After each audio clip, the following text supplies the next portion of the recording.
Alright, I guess I'll do 64 DS.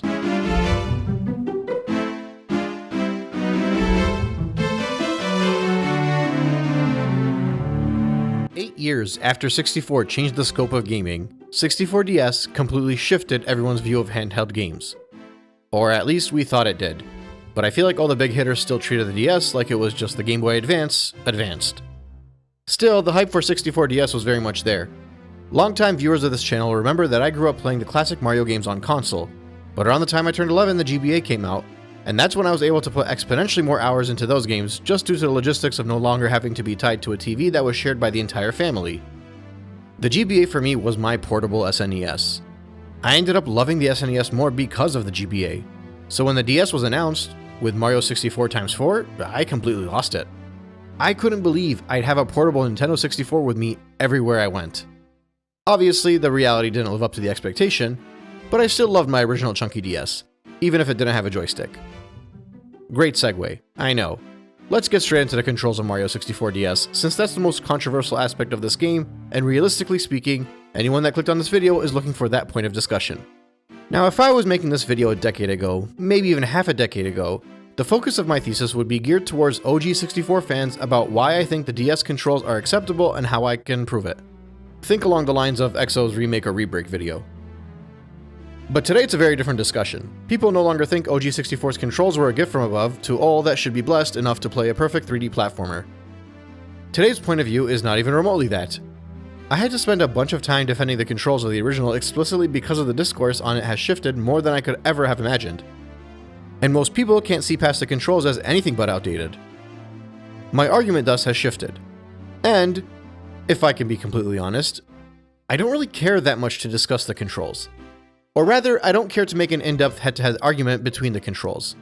It's been done to death, and I imagine people that say the DS destroyed the controls of Mario 64 are never going to have their opinions changed. And folks that think the DS controls were good enough will carry that sentiment regardless of what I say. Neither of them is literally unplayable, and both can be easily adapted to as far as I'm concerned. For me, I like both. And no, that's not a cop-out. I played Mario 64 a ton.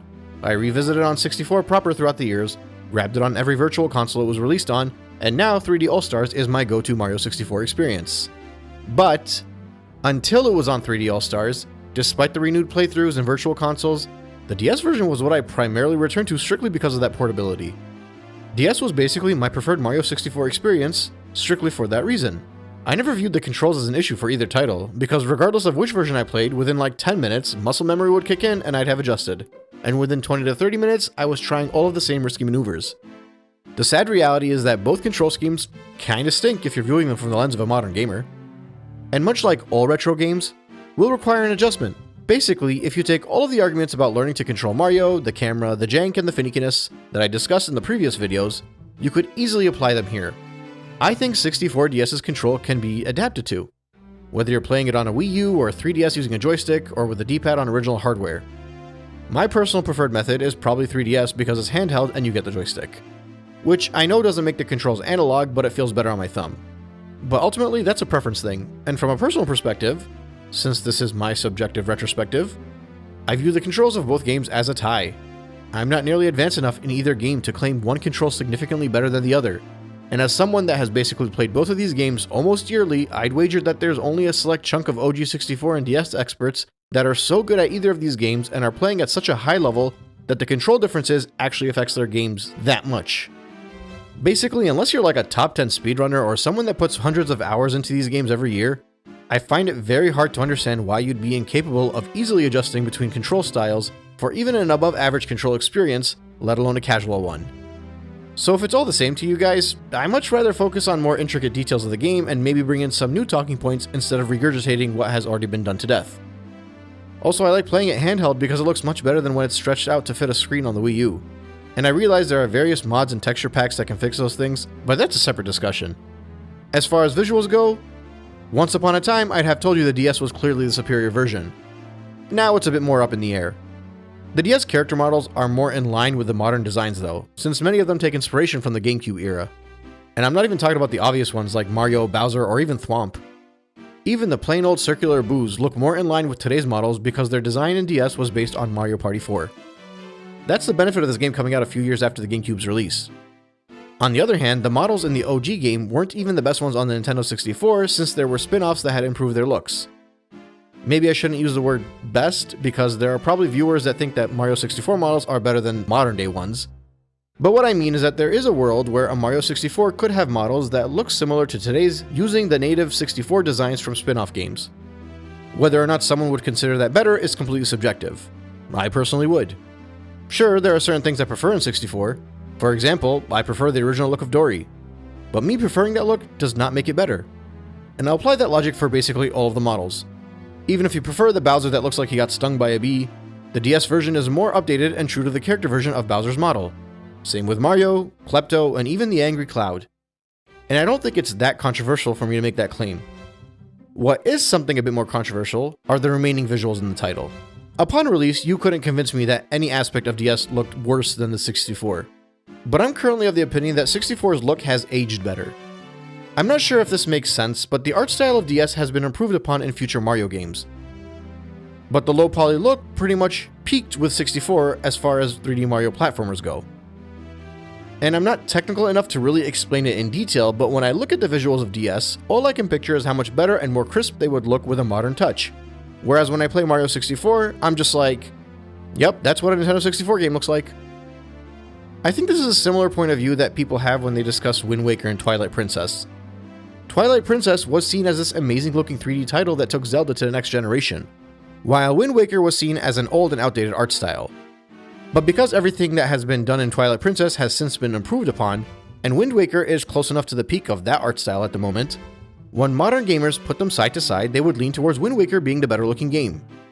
At least, I'm pretty sure that's the common point of view, and I'm really only talking about the Zelda games this much because most of you have hopefully already heard this discussion and are able to use that logic to understand why I think the art style and visuals in general look better to me in the Nintendo 64 version of Mario than they do in DS.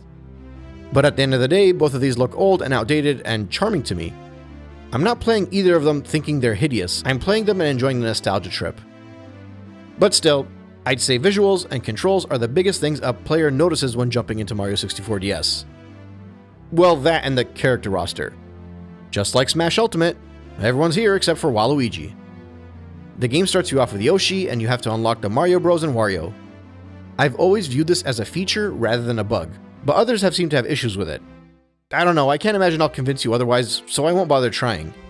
I thought not only was the inclusion of multiple characters very cool, but the fact that the game starts you off with Yoshi sleeping on top of the castle almost made me feel like this was a sequel adventure. Or at least made it seem like this game could actually exist in an alternate parallel timeline where Luigi and Wario ran into the castle with Mario. There was a sense of cohesion because of this, and it was a nice callback to the original, specifically one of the highlight moments of the original. Either way, there's a whole dynamic with the caps that I'm assuming most of you already are aware of, but Mario does all the flying, Luigi does the invisible stuff, Wario does the metal stuff, and Yoshi does the Yoshi stuff. You can get through most of this game by sticking with Mario if you'd like, or if you prefer to experiment, you can stick with Yoshi but be limited without certain moves like Mario's wall kick. Luigi is definitely the Funky Kong mode here. His backflip actually breaks most platforming challenges in the game. Keep that in mind for later. I'd say Wario is probably the hard mode due to his limited mobility and the lack of necessity for his strength power-up minus the few context-sensitive moments a player will need him to break down a block. Personally, I think Wario, despite being my favorite character in the Mario-verse, is boring to control. Mario is the most fun if you're playing the game normally, Luigi is the best if you're in need of a crutch, or you'd like to experiment. Yoshi is not as unenjoyable as Wario, but I don't think his minor benefits like egg throws is enough to justify using him over the two bros. Basically, I think the best way to approach this game is to enjoy Yoshi up until you unlock Mario, and then continue the game normally, and only use Yoshi or Wario for their required moments in the game, and Luigi anytime you're stuck and ready to quit playing because of the platforming challenge. But that's just how I approach it. Either way, as you move forward in the game and unlock more characters, it can be a bit annoying to return to the required room to change your character, but to offset this, the stages will provide caps that you can collect quickly to change into other characters if need be. And if you're using Yoshi, you can even choose to enter the stage with one of those caps on, which is probably the most underrated aspect of maining Yoshi in this game. Sure, that means you'll be hearing Yoshi's audio, but I don't think I find this as annoying as most people do. So if that's something that bothers you, then don't use Yoshi. But in general, the audio and music for the most part sounds fine for me across both games. The audio differences don't stick out to me as much as they do to others, and even if they did, while yes, I love video game music, I also am not extremely particular on the audio side of things, so it's hard for me to really scrutinize things to the extent that many other people will. But anyway, I've covered the controls, the visuals, the characters, and the game mechanics, and somewhat glossed over the audio. These are generally the main topics. An hour-long review of 64DS will usually spend 45 minutes talking about at least 2 or 3 out of the 4 things I just mentioned. Quite frankly, I find the discussion mundane, repetitive, overly subjective, and all around boring. I address these talking points because I know if I don't, everyone would be like, how are you going to discuss 64DS without mentioning the controls and visuals and characters and audio? So now that we have those things out of the way, let's move on to the juicy stuff. I'm going to move stage by stage like I did for OG 64, highlighting some of the more obvious yet intricate differences in regards to the stage layout and objectives. A big reason why I discuss the controls and visuals here is because I don't want to waste a whole ton of time discussing those things as I run through the stages. I'd much rather focus on 4 primary things. Number 1, the added star in each stage and an analysis of whether that star feels like a worthy addition or pointless fluff. Number 2, any changes to the stars through each stage and whether those changes were for the better, worse, or negligible. Number 3, any significant stage alterations and how they can affect the gameplay of the stage, as well as any added impact they have to any of the stars in the stage. Number 4, whether or not the inclusion of the map on the second screen helps or hinders the experience. Like if it makes a star too easy, I'll dock the DS version a point, and if it makes an overly obscure star more feasible to grab, I'll give the DS version a point. I'm going to try and limit the map discussion though and save it for only the extreme cases because I think there are a lot of stars that are helped by the map, but they weren't so hard to find in the original game that the inclusion of the map made all that much of a difference. Also, I don't really want to have a map displayed on the screen through these videos, so it's easier that way. Keep in mind there will be changes that I don't view as relevant enough to mention, like the behavior of an enemy or a brick block along your path, or anything that I don't deem as significant enough to alter the total experience. At the end of each segment, I'll analyze if the above inclusions or alterations are enough for me to claim a stage is definitively better on the DS, or if they're more or less pointless add-ons and don't do enough to improve the experience and maybe even make it worse. And I'll tie it all up at the end to determine whether or not the DS is the, or at least my, definitive experience of Mario 64. However, there have to be assumptions made that the controls, audio, visuals, change of characters, and even inclusions of the map are on equal grounds. Someone that absolutely can't enjoy the DS version without a joystick won't agree with me. And likewise, someone that hates the way a Nintendo 64 version looks and can't play without a map, or anyone that prefers having only Mario go for a metal cap or multiple characters unique to each power-up and etc., those people probably won't be able to agree with me. So the only way I can comfortably tackle this is to assume these changes are negligible differences across titles, or at the very least too subjective to analyze with an objective lens. And as an added bonus, since it tends to be a major talking point and I like to take on some kind of controversial challenge, I want to analyze how many stars in this game are legitimately broken by Luigi, specifically because of his backflip. This Luigi tally won't affect the above discussion on which version I view as definitive, rather it's a separate talking point to gather empirical data to determine if the Luigi backflip actually breaks the game, or if it's just another easy statement to make anytime someone discusses the 2 versions of this title so they can shrug off the DS game as broken because of Luigi. I plan on starting with Bob-omb Battlefield this time, and the hub world and its changes will be discussed when I do the secret stars at the end. But for now, let's once again head over to Bob-omb Battlefield.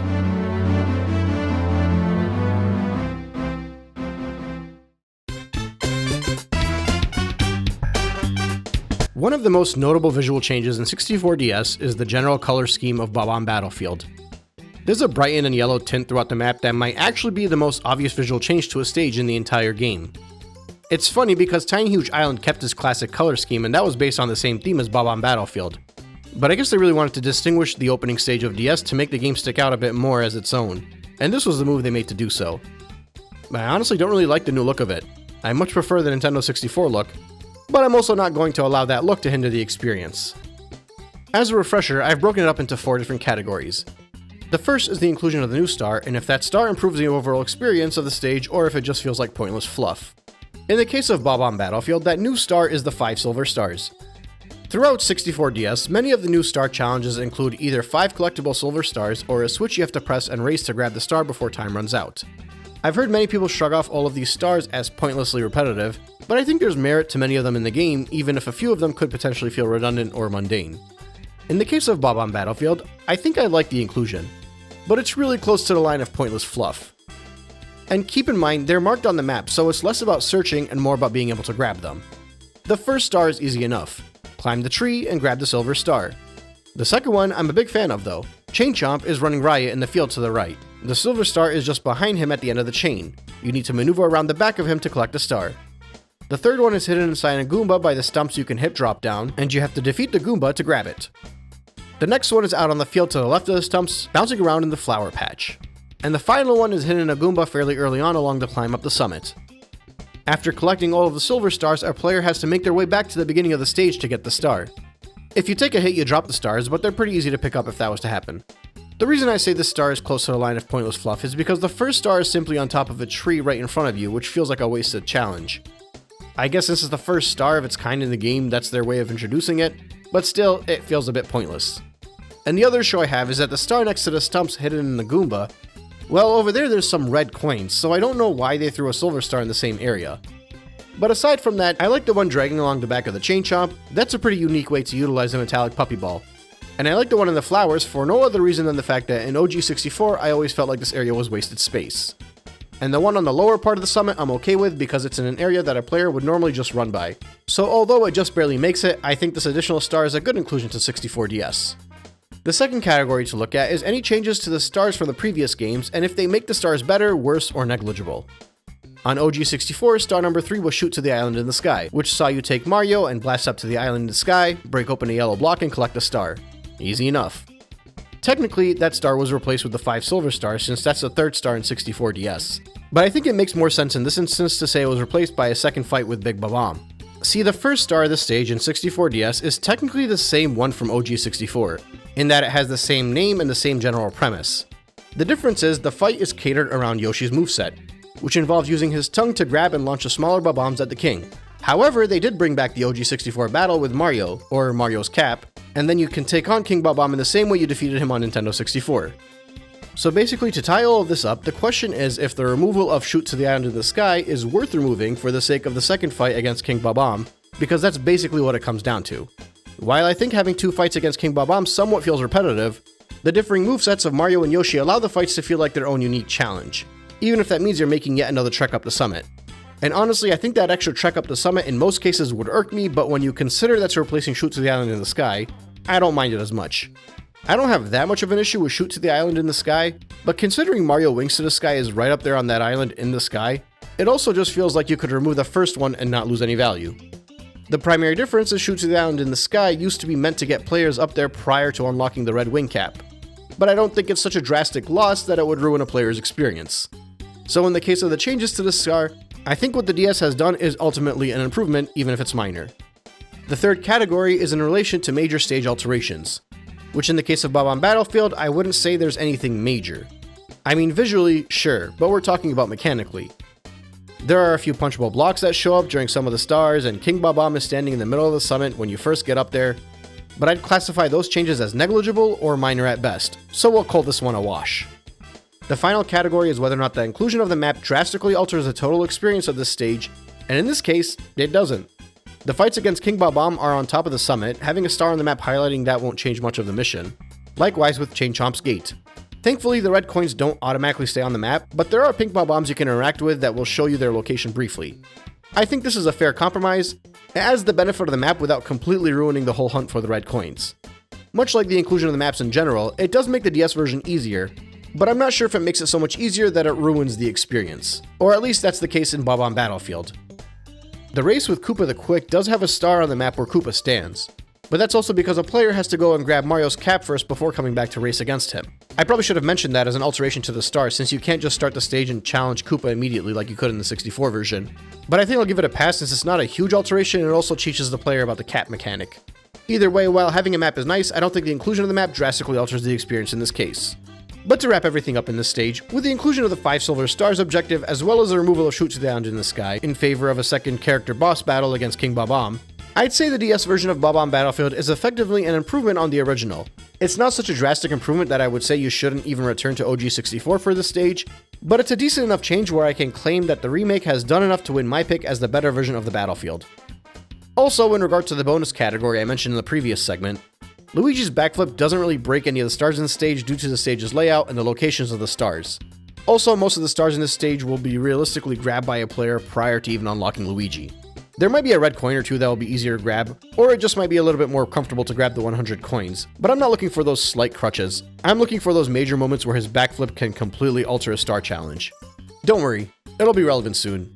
because next we're heading over to Whomp's Fortress.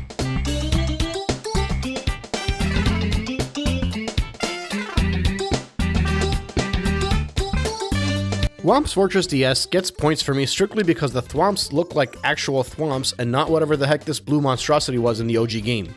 The biggest change in the art style of Whomp's Fortress is they got rid of many of the darker browns on the pathways up to the fortress itself in favor of a bright color for Mario to run on. Unlike in Bob-omb Battlefield, I prefer the change in the art style. I think the brighter colors make the walkable areas of the stage pop, and it makes your character stick out just that little bit more. Moving straight into the drastic changes of this version of Whomp's Fortress, the most notable one people will discuss is the additional land around the bottom of the fortress. This was basically included to help negate all of the random falling and sliding off the sides of the fortress to your doom that many players would have been all too familiar with. But it also kind of defeats the purpose of the platforming challenges players will undergo over bottomless pits. By nature of this inclusion alone, many of the stars will have to be assumed to be easier for the first-time players. And quite frankly, this makes the DS version an easier stage than the Nintendo 64 version right off the bat. But I think it's worth getting deeper into the analysis to see if the ease ruins the stage, or if it is even that drastic of a change. The new star added to the stage is a switch star, and it's actually set up in the new area around the stage that I just mentioned. I think it's pretty easy to say this star is a good addition because it quickly allows a player to get acquainted with a new section of the stage, and gives them a fun fast-paced challenge to traverse around it in its entirety. It's an easy star, but I don't think it's a pointless star, so I'd count this as a point for the DS version. As far as alterations to the star go, aside from the cage the owl drops you in being a lot easier to access, the stars here don't actually change, but the addition to the bottom of the stage causes a few of them to be easier. Those being chip off the Whomp's block and to the top of the fortress primarily. But they're only easy in the sense that falling won't make you lose a life. Instead, it'll bring you back to the beginning of the stage, so I don't think that change matters that much. You're still starting the stage from the beginning. The red coin star changes a bit too, in that the red coin that used to be on the slanted area below the rotating platform is no longer there and instead is placed in the new area of the map, which again, I don't think is that drastic of a change. That being said, this additional area makes the 100 coin star much easier and, in my opinion, almost to a fault. Partially because it adds more coins that are easy to grab, but also because it'll save players from falling to their doom and would have to restart the coin collection all over again. And the 100 coin star in this stage was already really easy, so they just made it borderline mindless. Quite frankly, I think I prefer the stars as they were in the original version. I could be alone in thinking this, but I think the owl star and the 100 coin star alone make the OG 64 version better. And that sort of ties straight into the stage alteration, which I've obviously already discussed. While I understand they wanted to find a way to make the stage a bit more forgiving and accessible for newcomers, I think they forgot to consider that this was already a fairly easy stage. There was just enough challenge spread out that this didn't just become Bob-omb Battlefield Part 2. Because now that's what it feels like.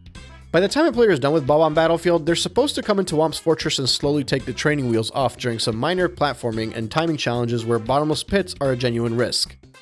But the changes to the stage just remove all of that risk and in turn remove any incentive a player has to learn to better control their character without the risk. The whole point of those challenges isn't strictly for the sake of having a challenging Whomp's Fortress. It's to help train a player to get better as they move on to later stages in the game, especially since this is the second stage in the game. If you remove that risk, you also remove the added benefit of teaching a player how to safely traverse throughout the area with caution since they now have a safety net. And again, Whomp's Fortress was already pretty easy. It's not like you threw a safety net beneath Rainbow Ride. You made an easy stage go from having a slight minor challenge to virtually no challenge at all. The OG wins in this department. And finally, there's a consideration of the added map in this stage, and I'm just going to gloss past this one because it's similar to Bob-omb Battlefield in that none of the stars are actually helped that much with the inclusion of the map. I specifically appreciated that Blast Away the Wall didn't have a star in the location of the wall because that would have defeated the purpose of the puzzle altogether. But if it isn't obvious, I think this version of Whomp's Fortress is a downgrade on the original. I can appreciate that certain players may enjoy it more because of the easiness, and that might make it more accessible, but as someone that didn't find the original version of Whomp's Fortress to be nothing more than a minor challenge, I think the added safety net takes all that minor challenge away and it's for the worse. The only slight benefits I can give the added location is that it creates cohesion throughout the stage and connects different locations, and it also effectively adds a third branched alternate route to make the stage a bit more unique. But I don't think that these added benefits outweigh what I consider to be negatives in this version of Whomp's Fortress. I gotta go with OG64 for this stage. But once again, you shouldn't assume that because I picked the OG version it means I think the DS version is a bust. On the contrary, just like in Bob-omb Battlefield, while I may favor one version over the other, I still think both versions have enough to make them an enjoyable Mario 64 experience. But if I had to choose one, in the case of Whomp's Fortress, it's definitely the OG version. And finally, to wrap things up, there's Luigi's backflip and how many stars it breaks, and by my count there's 3 of them. the top of the fortress, shoot into the wild blue, and the red coins. Which quite frankly is a lot more than I expected already, but in fairness, this is a linear stage that requires upwards traversal, so it makes sense that Luigi's backflip would be super useful for this. But I think that's enough discussion on Whomp's Fortress. I think I'm ready to revisit Jolly Roger Bay and see if the DS found a way to make me like that stage more than the original.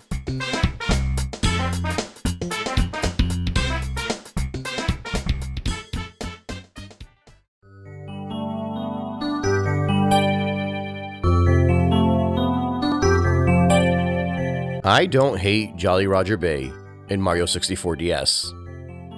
There, now can you all stop telling me about how I'm wrong about this course? On a more serious note, while on the surface, pun intended, it would appear as though not much has changed on the DS version of Jolly Roger Bay, there are some fairly notable differences that make the stage a bit more welcoming to newcomers, as is seemingly becoming tradition through these first few stages of the handheld port. Perhaps the biggest aesthetic difference is the painting used for the entrance into the stage. Where the 64 version has a famous dark ship painting that most of us are accustomed to, the DS version houses a painting that contains some bleak bubbles. The bubbles portrait was actually used for the original Japanese version of Mario 64, but when the game went to the West, and when there were further updates made internationally, including in Japan, the ship became the go-to painting for Jolly Roger Bay on 64. 64DS, however, got the bubbles. I actually prefer the ship for this one. I think given the stage and its atmosphere, the portrait of the ship just aligns better with the vibes. Also, speaking of vibes, it seems to me like they ever so lightly turned the brightness up in the course on the DS version, which removes a lot of that dark and mysterious ambiance that the 64 figures would have been used to. But the primary thing that I'm noticing now, that I didn't realize prior to digging this deep into these videos, is that I actually don't mind Unagi the Eel at all on the DS version. In fact, I think it's kind of cute. The model is cleaner, so it doesn't have that same heart attack factor as a result.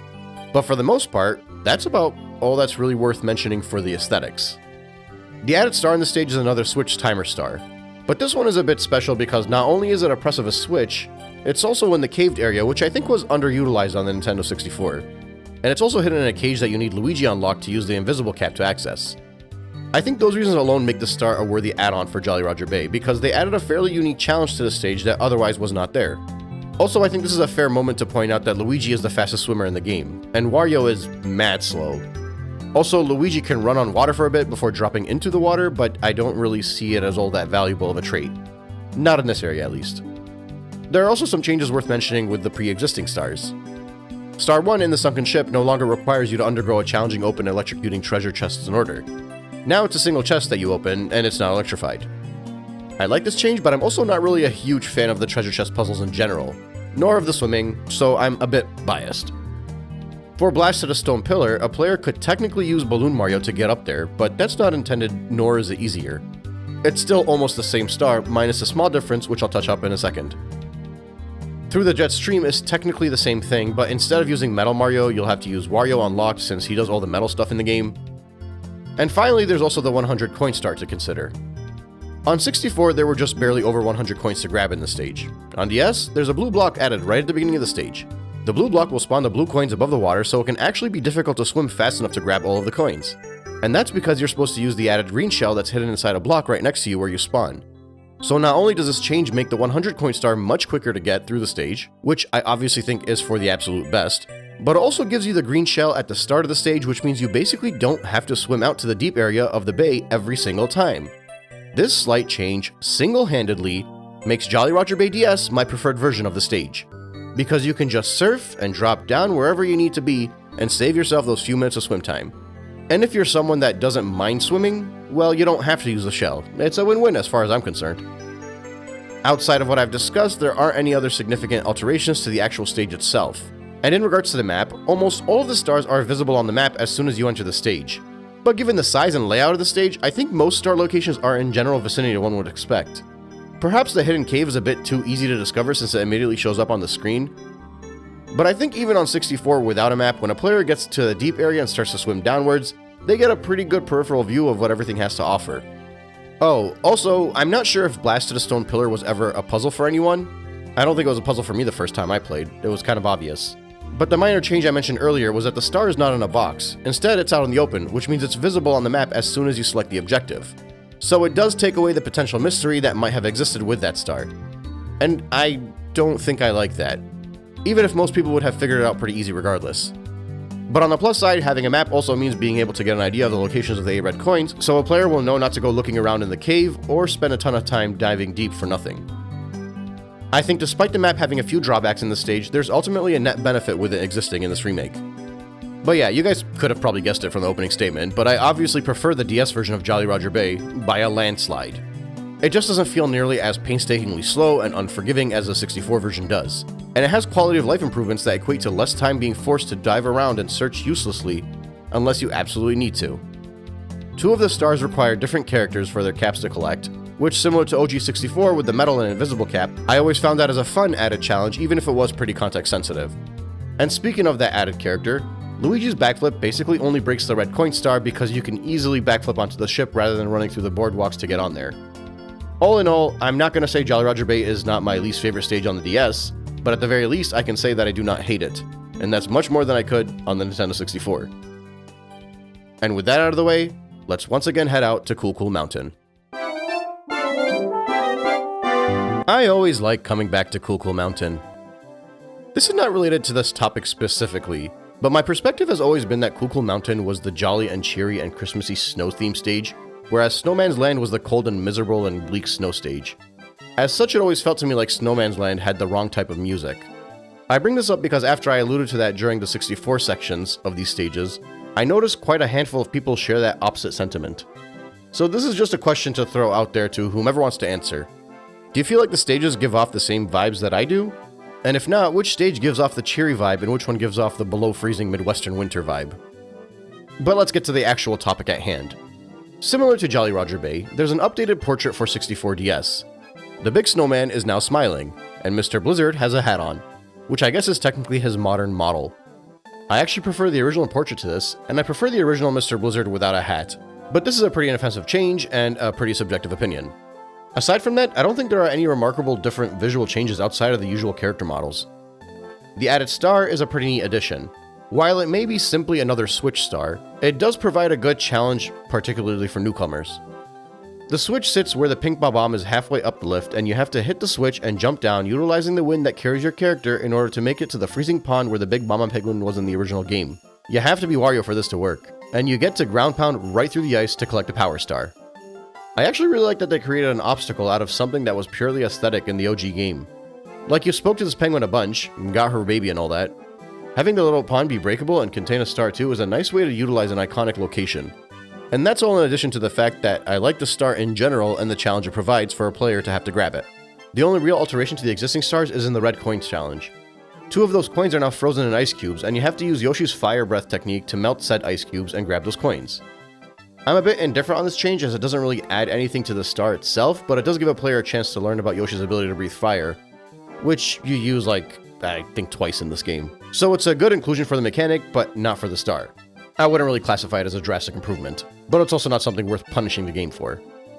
Something I would classify as a drastic improvement is the addition of the owl. The owl actually makes a guest appearance in a few stages in this game, but for now we'll just focus on Cool Cool Mountain. It's basically a reverse of the slide. You find the owl by climbing the tree near the Mama Penguin, and it'll fly you back up to the peak of the summit. I could maybe argue this is bad because I think players are meant to mess around a bit with the stage and learn the different routes back upwards, but the sheer fact that this owl is hidden negates that argument. This is a huge improvement to the stage, specifically on repeat playthroughs and during objectives where you'll be required to search and bounce around the area. From a personal perspective, I don't care about it all that much anymore because I'm not normally trying to go back up the summit after heading down, but I think as an objective look at the stage, it's definitely a quality of life improvement, so that's a huge push in the DS version's favor. The only star that really shows up on the map when you start the objective is the wall kick star, and due to the nature of where it's hidden, I hardly think it matters all that much, even if it's visible on the map. And even if it did matter, that star is already extremely cheesable by Luigi's backflip. You can actually reach it from where you start the stage. It's so broken. I had a whole spiel about how awesome this star was on the 64 version because it forced you to learn how to wall kick, and while that does still apply here, it's not nearly as important because the wall kicks are more aligned with modern star controls in that there are more frames available to perform that wall jump. Basically, it's just so much easier to pull off a wall jump this time around, that this star goes from interesting challenge to just a decently hidden star even with a map. This star actually suffers because of the improvement in controls in my opinion. But that being said, this stage for me ultimately once again goes to the DS. It's not even by that much, but that's because it was hard to improve on the stage in the Nintendo 64 version anyway. Still, they found a way to do so primarily with the inclusion of the switch star and the added owl. I think those two things alone make it a better experience. Also, that wall kick star is the only one that Luigi's backflip completely breaks in the stage. With all of that out of the way, we're now done with the main floor and we can head to the courtyard to enter Boo's Haunt.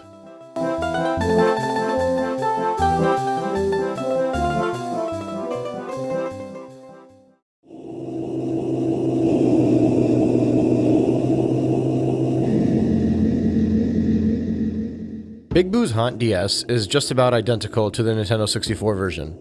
Something I've often heard stated when discussing 64 DS is that the changes to the stages only really happen in the first couple of stages, and by the time you make it out of the first floor, there are almost no changes at all. While I don't agree with that at all, in the case of Big Boo's Haunt, there actually is almost no change. The changes available are mostly in relation to the game itself being different. But before I get into that, this is something that's not really totally important, but Yoshi actually can't access Big Boo's Haunt, which I think is just the best callback to Super Mario World. I'm glad that's consistent. There is a major addition to this game in that this course has the entrance to the stage that unlocks Luigi. There's a portrait of him in there just before you make it up to the balcony that gives you access to the secret stage. And this is the only course you can enter from another stage, aside from the one in Hazy Maze Cave that had the metal cap red coin star. As far as the new stage itself, well, I'll be going through that when I do the Castle Secret Stars. But since the portrait is here in Big Boo's Haunt, I think it's worth noting that this remake came out after Luigi's Mansion, and Luigi's Mansion was largely based on Big Boo's Haunt. So it's almost a self-fulfilling prophecy that Luigi is not only hidden in the stage, but pretty much the reason he's the character associated with being invisible is primarily thanks to that, since the whole Luigi ghost-busting character trait didn't really exist prior to Luigi's Mansion. But to get back on track, the new star in this course is a switch star in the basement, which I think is the 4th stage in a row where the switch star is added. So by now, the challenge itself may start to feel repetitive, but I wouldn't consider it bad. In fact, I won't even consider it repetitive. The prior Switch stars have had gimmicks that made their challenges more unique rather than simply being a race against the clock. So they haven't felt very pointless to me yet. This one almost feels pointless, but it sits in the basement, which is a fairly large area and grossly underutilized portion of the stage, so it's worth returning to. I also like that it requires the use of Wario to bust a black block to expose the switch. And not just that, since Wario is so slow, there's a bit of an added puzzle in that you grab the nearby Mario cap in order to be much quicker when you hit the switch and race your way towards the star. The red coin star also sees a change in the stage. In the Nintendo 64 version, there were 2 red coins under the coffins. One of those red coins has now been moved to the main lobby at the entrance of the mansion, pretty high up, opposite to the stairs. This can either be reached by using Balloon Mario or a backflip from Luigi. I'd say it's a change for the better since having the 2 red coins under the coffins in the original felt kind of redundant. Big Boo's balcony also sees a bit of a change because Balloon Mario can now be used to get up there, but you can still use the original path too, so it's more of an added option. And then Eye to Eye in the secret room obviously now requires Luigi, since he's the Vanish Cap power-up replacement here. These are mostly minor changes, but overall I'd consider them the slightest of improvements to the experience, but like very slight.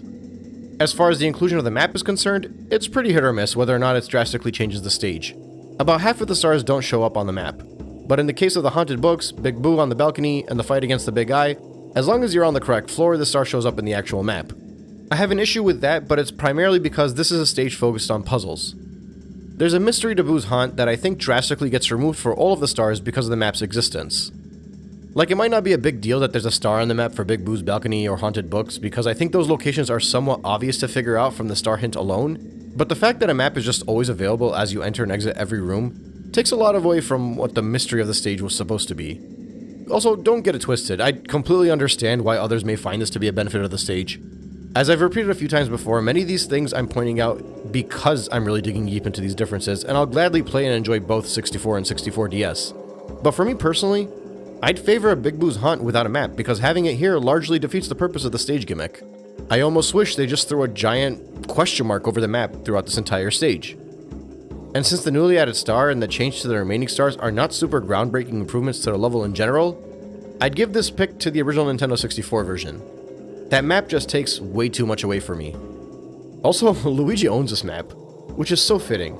With his backflip, you can skip the challenges related to the haunted books, red coins, and the balcony, and even Eye to Eye. But this is the stage he's unlocked in, so it's pretty up in the air about whether most players would even know how broken his backflip is through those 4 stars, because he might not be unlocked yet. But still, I like how overpowered he is in the stage specifically, because I feel like this is Luigi's stage after all, so it's nice that he can break a handful of stars here. But anyway, let's head over to Hazy Maze Cave and figure out if the map over there makes me feel the same way about that stage.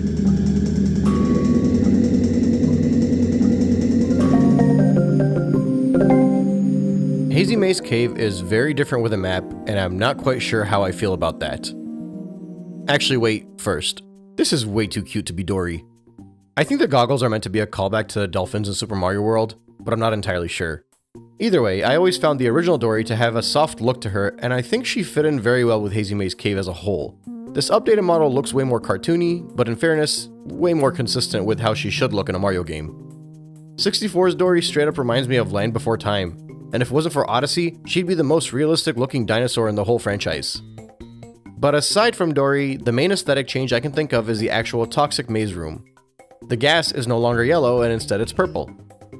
I also can't say for certain, but I think similar to Jolly Roger Bay, the stage got that light brightness or contrast adjustment to make it a bit less dark and mysterious, which slightly alters the ambience, I think, but not by a ridiculous amount.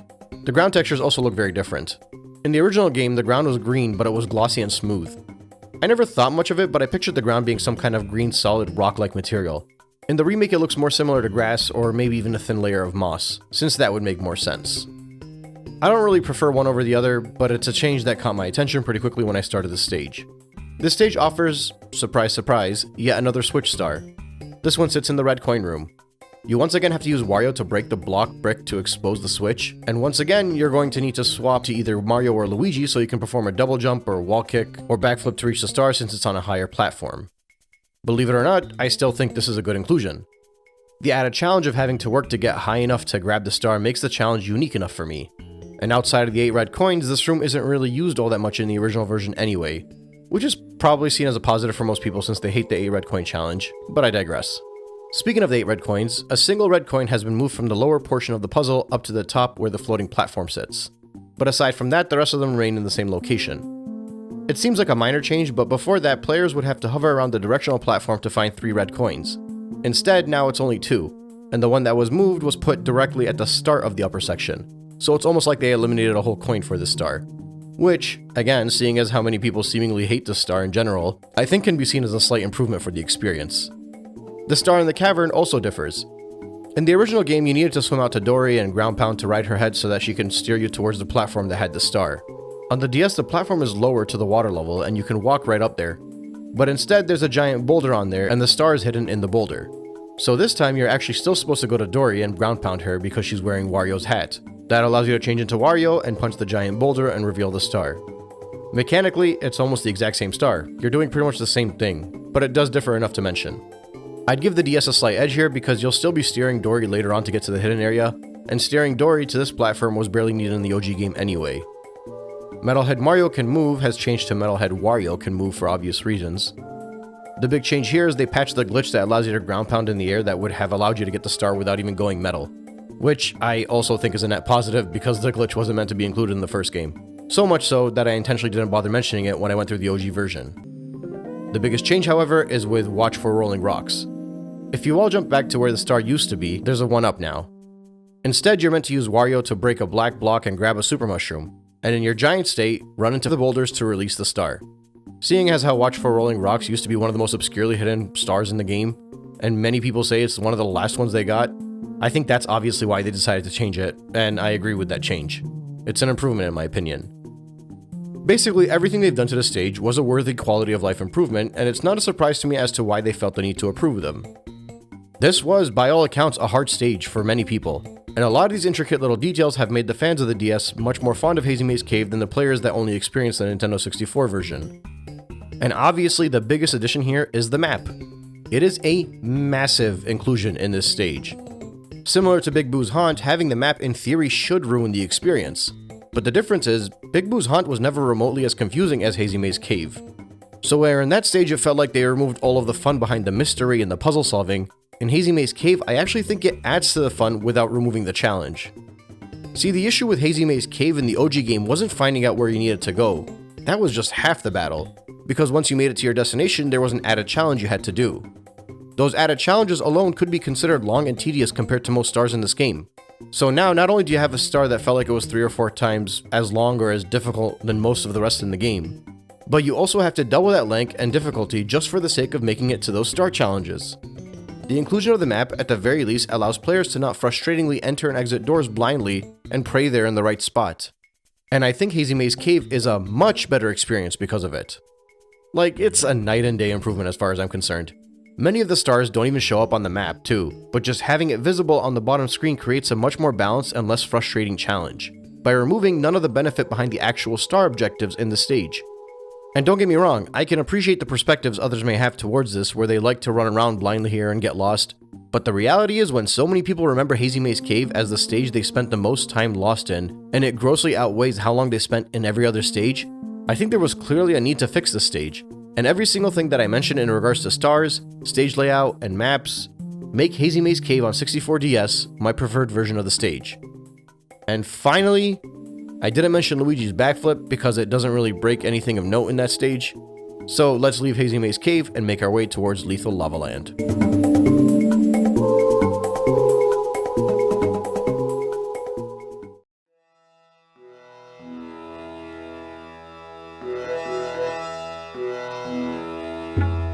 I'm glad I get to make yet another video on this course, because this time I can make sure I don't refer to it as fire a bunch of times when it's clearly lava. There are the slightest of adjustments to the overall colors and textures in the stage, but I'd say aesthetically the only thing that really matters is the god-awful PNG they opted to use for the red coin puzzle. Seriously, this white background looks like something an amateur YouTuber like me would lay over the screen while gameplay footage plays in the background. Honestly, they didn't even need to change the old art for this. It's not like it was based on the in-game model of OG64. It was based off the official Bowser art for the game, and it looks close enough like Bowser that they didn't need to update it. The stage is lucky I'm not docking points for aesthetics, because that alone is enough to make me go on a rampage against Lethal Lava Land on the DS. Thankfully, after 5 consecutive stages, we're done with the new star being a switch star. This time, it's another 5-star collection, like way back in Bob-omb Battlefield. Quite frankly, I think this stage needed a star like this. Seeing as how it's wide open sandbox and the 8 red coins were all confined to one small area, I always felt like it was a loss that there wasn't a star that required you to really traverse and look around the stage, outside of the usual 100 coin star of course. Add on to that the star is best done by jumping onto a surfing shell and surfing across the lava while carefully getting on and off platforms, and I think it makes for a fun and unique addition to the stage.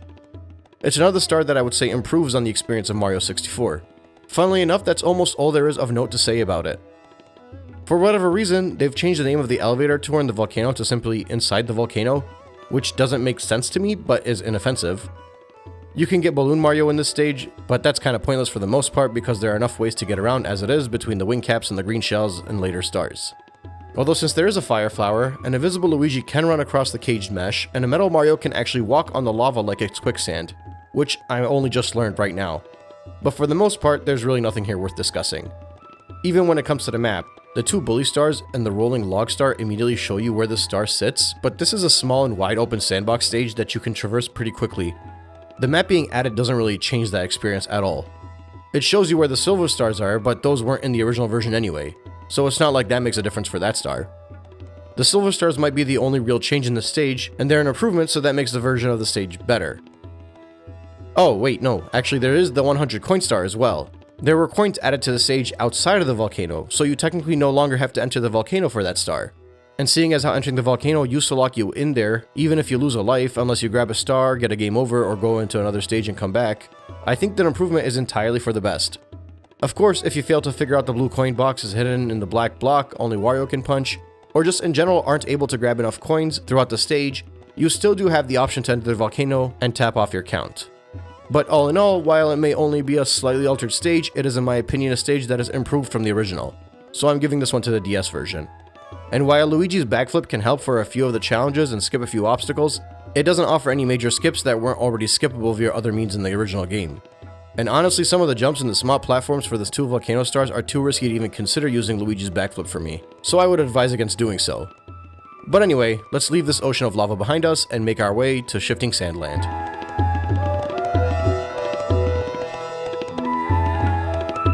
The Pokies in Shifting Sandland DS don't look even remotely as lifeless as those awkwardly soulless sprites did on the original game. I mean seriously, Pokies were never meant to look this awkward, and it's funny how little I noticed that bland expression on their face for the longest time. I'd say aesthetically, the improved models are the only notable improvements in this stage, and between the Pokies and the Klepto alone, I'd have to call that a win for the handheld version. But really, I don't know if it's the color of the sand or just the textures in general used in the desert and in the inside of the pyramid, but this stage just all around looks much better and more crisp. Normally I find myself favoring the textures in the original, but this stage just looks much cleaner than it did on the Nintendo 64. Anyway, the added star here is yet another switch star, which would be the 6th one out of the 8 stages so far. It also requires Wario because he once again has to punch the black block to expose the switch. The challenge here is different enough that I think it warrants the inclusion of the star, even if the whole switch thing is starting to sound like a broken record at this point. The switch is on the maze where the Tox box is, and in order to make it to the star in time, you're going to have to perform a series of long jumps over the quicksand to make it across the path and get to the star. It's a good star, I think. The sand below is an instant death trap, so I like the added risk in the platforming challenge that it offers to players as a long jump to heavy plumber across those death traps as fast as they can while also avoiding the Tox boxes. So once again, despite being a star that has appeared in previous stages, that doesn't automatically make it a bad star. The red coin star and the 100 coin collection star exist in every single stage, but in every single stage they offer their own unique challenge. I view the repeated use of these switch stars and even the 5 silver stars as the same thing, at least through the first 8 stages of this game. And I think shrugging them off as nothing more than redundant padding to increase the star count of this game is a bit of a lazy argument and easy attempt to downplay the inclusion of these stars and the fun challenge they actually provide. The only actual change to the stars here come in the form of the pyramid puzzle star. While before the puzzle used to be collecting 5 random coins next to the sand waterfall, they've now been replaced by 5 silver stars. Personally, even if it seems like this isn't that big of a deal, I'd not only consider this an improvement, I'd consider it a drastic improvement, and takes one of the worst stars in the game and turns it into a very good one. On the 64 version, I'd like the puzzle itself, but I had a lot of things going against it that I complained about. First, it's very obscurely named and you'll have to search everywhere to even know where to start, and even then you still might not figure it out. Whenever you do figure it out, it'll likely be the last place you look in the entire stage, at the very top of the pyramid next to the 3rd star. And even then, it's hidden over the edge where a wall is missing, and it's so easily missable that I imagine most people would have glossed right past it 4 or 5 times until they thought to look down. Now, obviously, it's still the same. They didn't change where the star is located, and it's still the same challenge to get there. But since the coins were changed to silver stars, they're now on the map. And I think that alone makes a star better because you can now instead go through the objective while focusing on the actual star rather than blindly searching for a puzzle because of the terribly named hint at the start of the stage. But that's not all. Since they're silver stars, their hitbox is larger too, which makes them easier to grab and you're less likely to flow past them and have to go all the way back up to the top and repeat the challenge. And there's still one more benefit. When you get the silver stars, the primary star actually sits in a sphere now, which also has a bigger hitbox and is much easier to jump into than it was originally. So needless to say, I think even though this star is virtually the exact same objective and challenge, they found a way to completely improve its implementation in the DS version and makes for a much more enjoyable objective. Aside from that, the map doesn't really affect the remaining stars. The stars do show up on the map, but a lot of them are viewable out in the open regardless. And really with the stages laid out, it's usually pretty easy to find all the stars with or without a map, so it hardly changes the experience in this open sandbox. But still, between the added switch star and the alteration of the pyramid puzzle star, it's pretty clear to me that the DS version of this stage is the superior option. Honestly, you could even remove the switch star and the map, and the improvement of pyramid puzzle alone would easily be enough to put me over the edge for DS. Because even without a map, the 5 silver stars would be much easier to catch a player's eyes than the 5 coins that look like every other coin in the game. This is another point for the DS.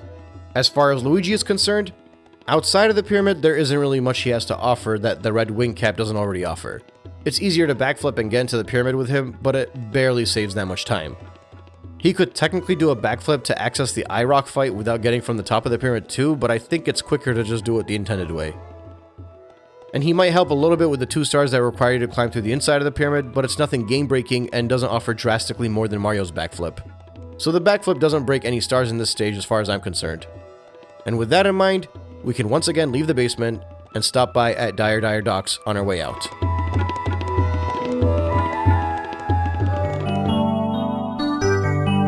Alright, Dire Docks. It's still pretty small, pretty forgettable outside of Bowser's sub, and still a stage that I'd run through pretty quickly. It looks virtually the same on both versions, and it's yet another stage that includes a switch star. Grab Wario, break the black block, grab the green shell, surf across the water, grab the star. This is a good added star and offers a unique enough challenge in my opinion.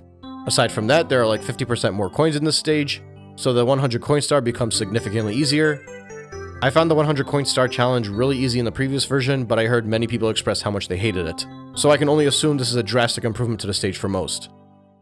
The stage is really tiny and the stars are really easy to spot, so the inclusion of the map basically changes nothing at all for the total Dire Docks experience.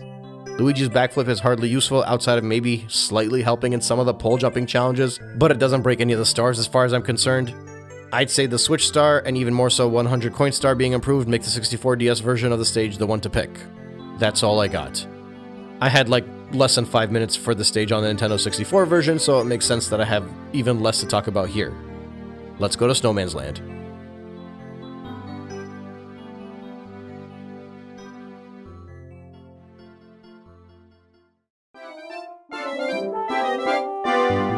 Snowman's Land has surprisingly some of the most notable changes in the entire game when compared to the Nintendo 64 version. And this is ironic because the stage is one of the most forgettable experiences for me, especially on the Nintendo 64. When you first enter the course, it basically looks the exact same as the OG, and as you run through the stars you might not even notice any differences at all until you get to the one in the ice sculpture at the beginning of the stage, or the stars that require you to enter the igloo, or even earlier if you figure out there's an owl here. It's a good thing Snowman's big head is the first star because I wager most people collected the star before figuring out there was an owl and using that to cheese it. Otherwise, that would entirely defeat the purpose of that star. I think the owl is a bad inclusion for this stage, and they didn't really need it at all, but we'll get back to that. The inside of the igloo has completely changed its appearance, and the challenge has changed as well. It's no longer about maneuvering around walls of ice, and now it's about a challenge geared towards navigating the narrow platforms and freezing water. There are also now 2 stars in this area, with one of them being the new star. And no, it's not a Switch star, nor is even a Silver Star challenge, although that does still exist in the stage and I'll get to that. Basically, one of the 2 stars in the igloo is the new one, and I'll let you guys decide which one it is. The first one requires you to grab the invisible cap and quickly run across and drop through the mesh to collect the star. That's almost the exact same challenge as it was in the 64 version, but it's a bit more in your face and less claustrophobic. You're still on a timer since you have to get there before the invisibility expires, which means you'll need to make sure you're jumping properly and not wasting time falling into the water. The second star in the igloo is the red coin star. Basically, work your way around these small platforms and in some cases even under the water to grab all 8 red coins from inside the igloo. It's a moderate challenge at best, but a fun use of the igloo regardless. And you might tell me that the old red coin star was better, and you'd be right, but that star isn't completely gone. It has instead been replaced by the requirement to collect 5 silver stars. I'm okay with this as the silver stars are on the same paths as the red coins, but there are just 3 less this time. I wouldn't call it an improvement though, it's just a change. Actually, that's kind of how I feel about this stage in general. The owl being included should defeat the purpose of the first star, but also doesn't because you can't grab it for the first star objective. So a player would have to get into Snowman's Land, grab a separate and easier star like defeating the big bully or heading into the ice sculpture behind you, and then going back into the stage with selecting those missions, and you'd be able to use the owl to fly up and drop down on the snowman's head. The thing is, nobody's doing that, not on a first time playthrough anyway. They're going to climb the snowman the exact way it was done on the 64, with maybe Luigi's backflip slightly making it easier. But then, what is the point of the owl here? Is it to get around the stage without walking? It's a small stage and would actually take less time to just walk over there. There's more or less no reason to get on top of the snowman's head after you get that star. The only thing I can think of is if a player doesn't know they can use Luigi's backflip and they need to access the igloo, then this owl might help you with that, but that's such an obscure thing. This isn't just a bad inclusion, it's pointless. Why would you add the owl? Why did you need to change the inside of the igloo? Why did you need to change the red coins to silver stars? Honestly, in playing Snowman's Land DS, I have more questions than I have answers. The ice sculpture didn't need to be adjusted just to have you use Yoshi's fire breath. It was already a good star in the original. If you wanted to add an extra star in the igloo, you could have made its layout a bit more dynamic, and hid 5 Yoshi fire breath requiring ice blocks with silver stars inside them around the igloo. I struggle to see any value in all of the changes in the stage, and I also struggle to see them absolutely ruin the level. And for some strange reason, that angers me more than I care to admit. Like, if you're going to change a stage, make it at least have a purpose. I'm going to go with the Nintendo 64 version for the stage, and there's really only one main reason why I prefer that one, and it's because I prefer the deep freeze star over Yoshi's ice sculpture. But I'm so on the fence about this one that by the time this video is uploaded, I might change my mind. It's just so uncanny how irrelevant the changes to this course were. And if you're a remake made 8 years after an original, that's an indictment in and of itself. Yeah, I'm picking Nintendo 64, that's final. Also, Luigi's backflip breaks 4 stars in this stage, 3 of which alone are because accessing the area of the green shell used to be a single shot attempt, but now his backflip completely breaks that pretty notable intended way to get over the wall. But that's enough of that though. The next 5 stages are all top stages for me, so I'm excited to take another look at those, starting with Wet Dry World.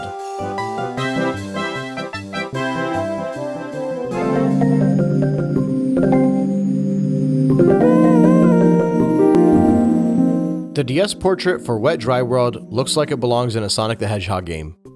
Much like many other areas in the DS, the model of the Skeeter was updated to be more in line with the image Nintendo was transitioning to by the time the handheld launched. But the old one has the aura. He said it! He said it! I don't mind either one, as I feel the first one fits the vibe better, but the second one looks better, so I'm pretty split. Thankfully, nothing's really altered in the vibe when you're actually inside the stage. It still has the same skybox background that everyone theorizes about, and speaking of which, that backdrop is actually an altered photo from a city called Shabam in Yemen, and the building at the top is the Mosque of Muhammad Ali from Cairo. Make of that information what you will. I actually have almost nothing to say about Wet Dry World. It's basically identical to the original version. The added objective was a 5 silver star collecting star, and a big part of me wants to say that it's not a good addition because you already have the 5 secret star, so it's just another searching gimmick. Only this time what you're searching for is much bigger and visible on the map. I prefer the silver star hunt to the 5 secret star, but I think both of them existing in the stage, specifically in this section of the stage, is a little bit pointless. Also, having a map available doesn't change a thing. Many of the stars in the stage are visible just by looking around, and are fairly obvious of where to go regardless. And the stage is also so small that a map has less of a purpose here. The shocking arrows, top of the town, and the lift star may show a star on the map, but you could easily go towards these stars without looking at the map because it's kind of obvious. Meanwhile, the red coin star and the 5 secret star don't really change at all outside of the guidance from the pink bomb, but once again, that red coin challenge is just as accomplishable without getting a hint on the map, and if anything, getting that hint might actually slow you down. I'm sort of stuck on this one. I don't see a benefit or a flaw in having the map. The stage pretty much looks and plays the exact same way, and while I like the silver stars being included, I dislike the fact that 5 secret star and the silver stars challenge both exist in the same area, because it makes it a bit redundant. I want to call this a tie, but nobody likes ties, so I'm going to break a rule and have Luigi's backflip determine this one. His backflip alters the stage quite a bit. In the 2 stars that require you to swim to the hidden town, you can use his backflip to get to the entrance without raising the water level from the entry into the stage, or without using a cannon. He can backflip past the shocking lifts, although technically even in the original a long jump can do that, so I won't count that one against him. Moving upwards in the top of the town becomes laughably easier, and just his general ease of verticality breaks a lot of the challenge here. For my tally, I'm only counting 3 stars because those are the ones he actually breaks. But for determining which stage I prefer, I like that 64DS is more accessible. I think it makes the game a lot more enjoyable, and in many instances, it just makes the game more bearable. I think even in this stage, having Luigi help with his platforming makes it less frustrating to get through, and for many that grew up on the DS, they probably have better memories of the stage as a result. I don't mind Luigi's help with the platforming, but what I do mind is that his verticality kind of removes the main gimmick of the stage. His ability to jump and hover everywhere allows players to skip the adjustment of the water too many times for my liking. And with removing the need to adjust the water, players might never figure out the height of the jump in the portrait changes the water level to get inside the stage. And that is a huge deciding factor for me. And unfortunately for the remake, that means I'm giving this one to Nintendo 64. It's close, very close, and I'll still enjoy the DS version and even enjoy breaking all of the challenges with Luigi. But ultimately, I think the primary enjoyment I found in this stage was going through the challenges and learning to solve the puzzle. And I'm incapable of removing that aspect of my experience while looking at the DS version. So yeah, this one's a point for the OG version. But that's enough monkeying around. Let's now head to the monkeys around Tall Tall Mountain.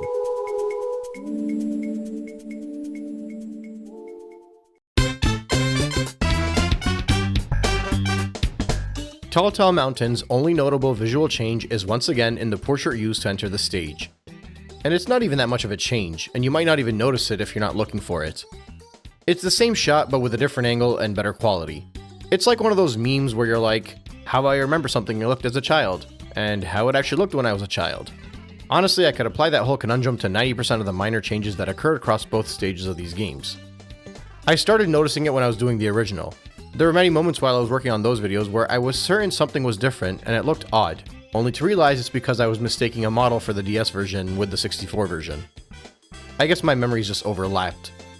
And please don't misunderstand. I'm not saying that I thought something was different because of personalizations and auras and dreams and whatever. I'm saying it was different because I thought this guy looked like this.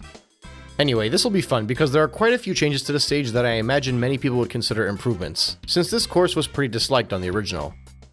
The new star here is pretty fun. It's 5 secret stars similar to the one from Bob-omb Battlefield where you have to grab a wing cap and fly around and move through the rings of coins, collecting the coins in the middle. A really good addition for multiple reasons. First, it's just all around a fun challenge to undergo. And second, it adds a flying red cap to this course, which makes the traversal around the stage so much more enjoyable for many players. Like, think about what you can do with a wing cap in Tall Town Mountain if you're unable to reach a specific star or if you're struggling with a platform. And since the wing cap is all the way at the top of the mountain and has a limited usability window, you can't completely rely on it to cheese and ruin the entire stage. So in general, this star alone is a good addition to the stage. Tall Town Mountain also got the owl treatment, and my god was this needed. While I think the added benefit of getting better with Mario's control through repeated challenges still prevails and is important, I also understand that about the 5th time a player goes up the mountain, that conversation starts to lose a little bit of value, especially on repeat playthroughs. The DS version of Tall Town Mountain having an owl not only is a quality of life improvement, but it allows the stage to age better. And before anyone argues the owl defeats all of the challenge, the owl doesn't show up in the first star. You have to work your way all the way up the mountain the old-fashioned way for the first one, so a player will still get the full mountain climbing experience. But when they return for the second star, they can take the owl up to the monkey cage, or the owl up to the secret slide, or the owl up to the view from the bridge. And when you get up there, there'll still be more to do, so it's not like the owl makes it so that every one of those stars now becomes the exact same challenge. It just skips a lot of the repeated challenges that you'd have already previously faced. Plus, now for most stars, if a player wanted to, they can grab the owl, take that up, grab a wing cap, and head back down to whichever star they want to grab. The stage now has the ability to do a lot of experimentation, but since you still have that first star that's a pure linear platforming challenge up the mountain, I think the experimentation is a fun addition. In the same way the Nintendo 64 version taught you how to control Mario through repeated platforming challenges and alternate routes up the tall mountain, this version allows you a chance to really learn the stage and learn how to experiment with the different aspects of the stage. But it also still has the original challenge if a player doesn't figure out the owl or isn't comfortable enough utilizing the flying wing cap. Overall, I'd say these challenges are inarguably for the better. There was a mesh added to the area outside of the star after the slide, which now means a player can't rely on the slide for coins towards 100 coins. But now that you have 25 or so coins in the sky, you don't really need to rely on the slide. I think it's actually easier to complete the 100 coin challenge as a result. Plus, there are all these minor things to consider that are improvements. Yoshi's tongue grab can make it easier to get a hold of the monkey, Yoshi and Luigi's flutters can make it easier to grab red coins on the mushrooms, Mario's wing cap can make it easier to fly to the lonely mushroom. Heck, you can still skip the slide altogether like you did in 64 if you turn into Luigi while he's invisible. Actually, back to the lonely mushroom, you also have the owl as an option or Luigi's backflip, which would be similar to using Fly Guy here in the original game. The only change that might have actually made any of the stars in the stage harder is that they added a black block for the breathtaking view from the bridge star, so now a player is required to use Wario to bust that open. But they also added a bridge walkway right up to the star, so getting in there is a lot easier. Don't get it twisted though. This stage can and will still provide a good amount of challenge related to platforming. It is by no means a broken stage that was washed out and ruined because of these additions. It still provides a good endgame challenge, but now it's a lot less of a steep spike to get to those challenges. The 64 version is harder, yes, and I can see why some might prefer that, but I don't think the DS version is so much easier that you can consider it a joke. At least that's how I view it. They took it from hard and frustrating to just hard. Aside from that, there's the coin pattern that makes the entrance to the secret slide a lot more obvious, which again was a much needed improvement because so many players probably didn't even know there was a slide there from how obscurely it was hidden. And finally, the map only shows a location of like half the stars when you enter the stage, and the stars that are highlighted on the map aren't really helped that much by the map because it's a vertical stage and a flat map, so the Z-axis is a bit too confusing to figure out. I know it's obvious, but hands down, this one goes to the DS for me. What more could I say to convince you if I haven't already? And in regards to Luigi, this stage is like a jungle gym for him. He breaks the lonely mushroom star so easily that it becomes a joke. The red coin challenge isn't even a challenge anymore with him, and since scaling the entire mountain becomes drastically easier with him and his backflip, I'll say he breaks the first star as well. The remaining stars can be broken in so many different ways with different characters and mechanics that I don't really think it's fair to single out his backflip. But that's 3 stars in this stage that I think his backflip actually breaks. It's a vertical stage after all, so that makes sense to me. Anyway, I think this might have been my longest segment. Let's head over to Tiny Huge Island and see what the handheld port has done to that place.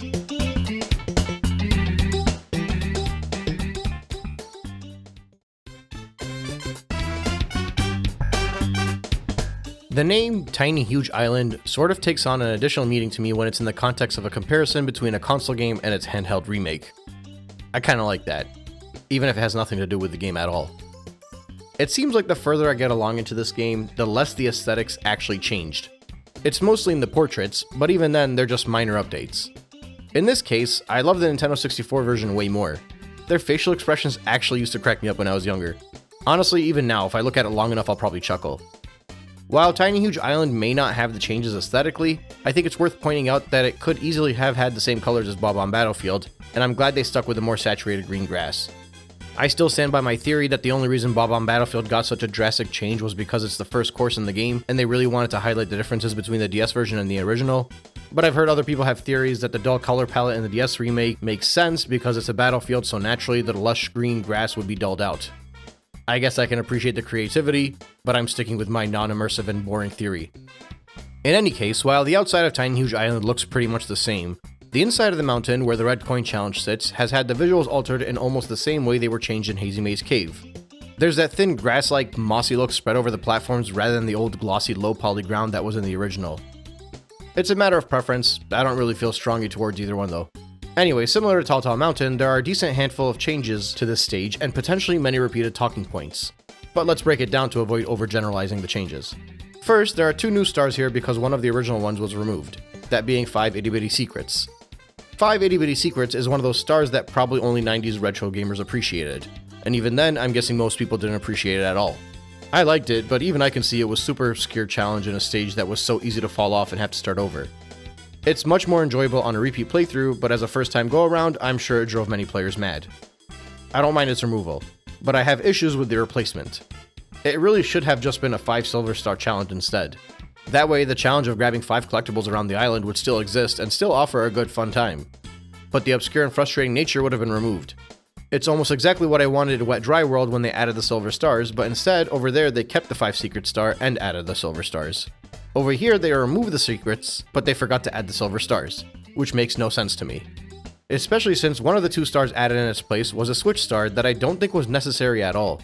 The switch star is in a cave where the red coins are, and you can only grab it with Mario since he can wall kick, or Luigi since he can backflip. I think Yoshi can technically grab it as well, but he's the hardest character to do that with. The thing is, the red coin challenge in this cave allows players to spend enough time traversing this area, and I think it fulfills the purpose of the cave. Unlike in many other stages, like in the basement in Big Boo's Haunt or the cave in Jolly Roger Bay, I didn't finish Tiny Huge Island on the 64 and think, oh wow, they really underutilized the cave here. It was appropriately utilized to the extent it needed to be utilized, given the size of the entire stage as a whole. So while the Switch Star offers a wall kick challenge and that's good in theory, I think overall the added star was not a good choice. But I mentioned there were 2 added stars. The second one sees the return of Klepto. He does what the owl does and just kind of decides to randomly show up in a stage he doesn't belong in.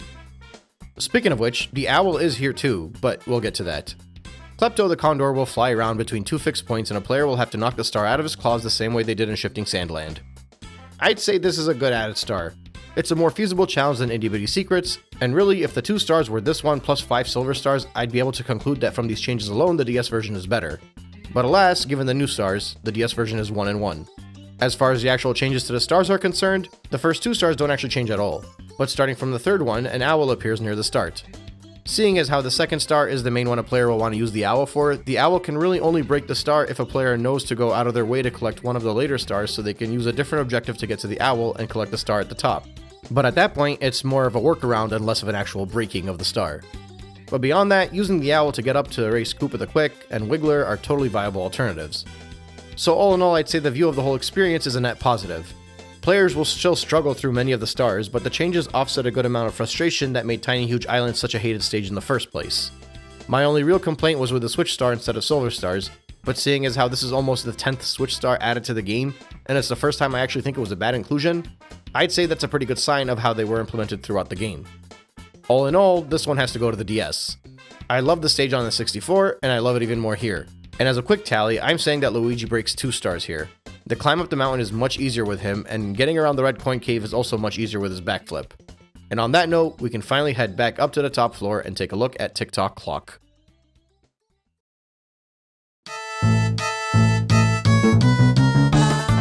Tick-Tock Clock has probably the most in-your-face update to the stage since Whomp's Fortress. I seriously think that when most people throughout the years argued how much was changed in the DS, they're almost exclusively thinking of the added safety nets in Whomp's Fortress and Tick-Tock Clock, and probably assuming similar geometrical changes were made all throughout the game. But in actuality, the added base to Tick-Tock Clock and the added section around Whomp's Fortress are perhaps the 2 most obvious changes to any stage in the actual game from a stage model perspective. But don't get it twisted, Tick-Tock Clock is much easier in the DS version. But there are many more factors to consider than just the base. And honestly, even when you consider the base, the only thing that really changes is if a player falls, it'll catch them. They'll still have to start it all over again from the bottom, and since most of the stars in the stage are about the platforming challenge, that doesn't really help outside of the 100 coin star for the most part. Another big visual improvement to this stage is the removal of the fog. It makes it a lot easier to see around the stage, and that probably slightly helps most players during platforming. This is a pretty lateral change for me though. I always liked the fog and what it added to the feel of the stage, but I also really appreciate how much cleaner the stage looks without the fog. There are also minor adjustments to platform locations and little tweaks all throughout the stage to make the jumps a bit more manageable, but they're also tweaks so small that most players wouldn't notice unless they were really going out of the way to search for differences. For example, almost all of the platforms are widened, and there are no longer any triangular platforms, and that's meant to make the difficult platforming challenges just a tiny bit more accomplishable. But let's see how much this actually affects the stars. First off, the new star in this stage might actually be one of the dumbest inclusions in the game. It's a silver star collection, but basically all of the stars are just bouncing around, so they just fall to the bottom of the stage and a player can pick them up there. You can tell they're running out of ideas by this point, but in fairness, they made a lot of changes to the actual stars. The first star used to require some tight platforming over moving parts to get to the cage, but now instead you have to climb a bit higher with Luigi and get the invisibility power up, which will drop you down right into the cage where you can collect the star. The second star behind the pendulums, they simplified the pathway to grab the star, but they also converted it into a switch star, so now it's more about speed and less about precision. The whole challenge of Stomp on Thwomp has been completely altered too. You can either use Balloon Mario or the Clock Hand to get to Thwomp, but the general challenge of using Thwomp to get up the star here is much easier and much safer than it was in the original. Star 5 was also adjusted so that the platforming to get to it is easier, but now the entrance to the cage requires a Wario Punch to offset that simplification, since moving around with Wario in a vertical stage alone is its own challenge. In general, I think this stage might actually have gotten the largest overhaul in the entire game. And I suppose that makes sense since easily it's one of the most hated stages. Like I said, they went out of their way to even widen almost all of the pathways. They added extra ascending and descending platforms throughout, and just in general appeals more to players so they don't walk away from TikTok Clock enraged like they did in the first title. I almost consider this a separate stage entirely, and it's hard to make a direct comparison between the two because you could probably have both of these stages in the same game, and it'd be a unique enough difference. The DS version would be an earlier mid-game course, and the Nintendo 64 version would be a late-game course, and it wouldn't seem that wrong or out of place. But the reality is TikTok Clock is a late-game course. Perhaps I'm the wrong person to ask because most people hate TikTok Clock, but as someone that loved the challenge it provided and loved the aspects that frustrated most people, I can't see the DS version as anything but inferior. I'll still play it, and I'll enjoy it. I have many times. And I'll admit there's still a challenge to the DS version, and it's by no means an easy stage. But it's nowhere near the challenge that made me feel all warm and bubbly when I beat TikTok Clock on the Nintendo 64. On the OG, I felt like I accomplished the impossible. On DS, I just completed a stage. And that's why for me, I'm gonna go with the Nintendo 64 version. I can respect that many will disagree, and I would completely understand those disagreements. But I can't in good conscience pick the DS version over the 64 version. There is a potential argument I can make that if the 5 silver stars were done a bit differently, then it would be a lot closer, but that's just theoretical. For me, it's the Nintendo 64 version because the DS version removes that endgame challenge the 64 version brought. Also, due to the nature of the stage orientation, Luigi's backflip breaks like 5 stars in the stage. The only 2 exceptions being the silver stars and the red coin challenge, but everything else is pretty much broken by just backflipping your way up the clock. And now that we're done here, let's put our sights towards Rainbow Ride and wrap this one up.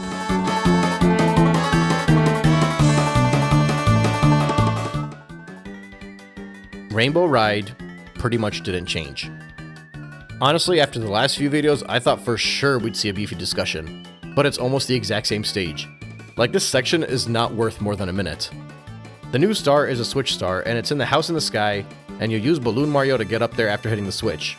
That same use of Balloon Mario could be utilized when grabbing the original star if a player likes that too. So that's a good safety crutch if somebody accidentally falls off the magic carpet and it's not all doom and gloom like it was in the 64 version.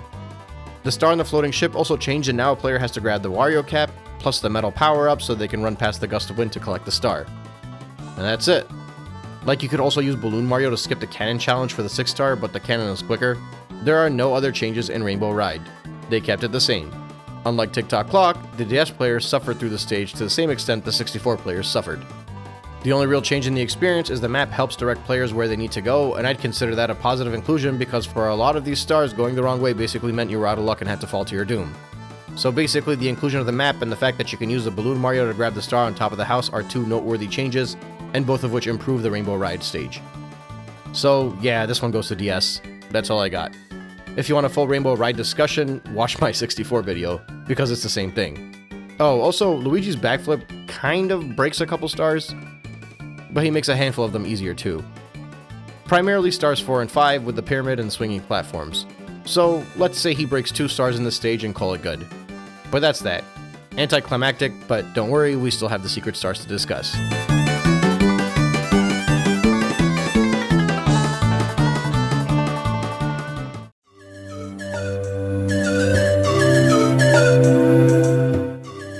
This is it. The finale. Well, for Mario 64 anyway. I might need to take a break from this game in general after this past month. Actually, who am I kidding? I'll be playing TikTok Clock and an Uber ride within a week. So as many of you know, Mario 64 DS is a game of 150 stars, which means there are 30 more in this remake than in the original. 15 of those were the ones we discussed over the past few videos. Basically, each stage now has an additional 8th star, including the 100 coins. The other 15 were added to the tally of Castle Secret Stars. And since there were already 15 Castle Secret Stars, that means there are now 30 Castle Secret Stars. Obviously, I'm not going to go through all 30 since many of them are repeats, so let's shed that list down a bit. 2 Slide Stars, the Aquarium, the Red Cap Star, and the 3 Toad Stars are basically the same thing. So that takes us down to 23. The 3 Bowser stages, the Metal Cap stage, and the Invisible Cap stage all have the same red coin challenges, so that knocks us down to 18. Also, instead of the MIP star, you now have to catch 8 glowing rabbits throughout the hub world, and that'll give you a single star. Their appearance is random, but the strategy is to keep entering and exit the castle until you see a glowing bunny and grab it. Once you get 8, you'll be able to get a star, and that would leave us with 17 remaining. Let's run through those 17. Sunshine Isles is a new stage located in the room with Princess Peach's slide. It's a beach setting with 5 silver stars. The theme is meant to be an homage to Mario Sunshine, but either way, it's a harmless challenge you can complete after getting the first star, and it's meant to show the players there are actually more differences in this game than they probably expected. 16 remaining. The castle courtyard now has a red coin challenge that involves defeating 8 boos. It's pretty self-explanatory. I like that they repurposed this area. I think it needed an extra challenge and to be more than just the area used to enter Boo's haunt. 15 remaining. The next 2 stars are in a new stage. The stage was added to unlock Mario. After a player gets 8 stars, they can enter a door in the same room as Sunshine Isles painting, and it'll take them to a room with a Mario painting. The first star is an 8 red coin star.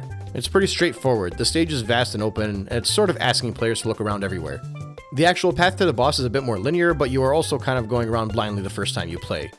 There is some credit I think the stars in the stage deserve that I don't usually hear praise. The Switch Star requires the use of Mario's wall kick to grab, and the Red Coin Star requires Luigi's invisibility and Wario's strength. So in order for a player to actually grab these 2 secret stars in this stage, they'll have to return to it. Which means the first visit when a player shows up with Yoshi, all they really should be doing is heading for the boss fight to take on Goomboss to unlock Mario. And yes, Goomboss being here is actually awesome. And the unique boss fight alone is such a great add-on considering how weak most of the boss fights in this game were.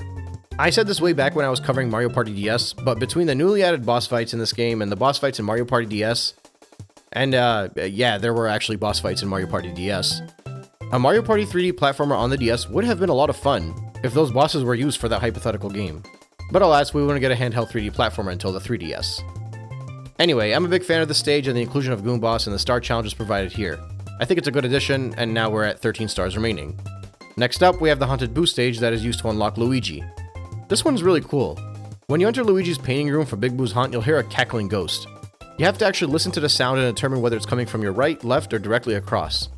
Do that a few times and it'll take you to the final room where you have to go up a few platforms and into a room with a giant mirror. When you move up to the mirror, you actually get a bit of a cutscene where your reflection turns into Luigi, and then you face off against King Boo. It's a pretty fun fight because King Boo is only visible through the reflection. Although his shadow is apparent where you stand, so you kinda need to use the reflection and eyeball where to ground pound him. Once that's all taken care of, Luigi will be unlocked. Throughout the stage, however, there are the usual 8 red coins to collect for a secret star, and there's also a switch star that would require the use of Luigi to be invisible so he can jump through the Boo painting at the end of the long collapsible bridge. That would take us down to 11 stars. The next star also has an entrance in the courtyard. Over on the right, you can break a brick to unveil a hole to drop down into, and you'll access the battle fort. This one is similar to the Isles. It's a small course with seemingly a lot going on, but nothing going on at the same time. There are 5 silver stars to collect in this area. You have to go around dodging enemies and various objects to finish it off. 10 remaining. The next star is the switch star in the first Bowser stage. is just your typical speed platforming star with minor to moderate challenge levels, and that brings us down to 9. But then you have another Switch star in the second Bowser stage. Same idea, 8 remaining. Next up, Chief Chili Challenge. This is the stage entered to unlock Wario, and it actually requires the use of Luigi to enter, and that's because you have to use Luigi's invisibility to go through the mirror in the room that hosts Snowman's Land. Wario's portrait hangs on the reflection, so the only way to access it is with Luigi. The new secret course is a fun linear obstacle course. The final boss awaits you at the end of this course, and it's Chief Chili. It's another good boss fight in my opinion, and yet again helps the DS game stand out a bit over the original in regards to the boss fights. I like that it takes the big bully fights and turns them into actual boss fights in a big arena.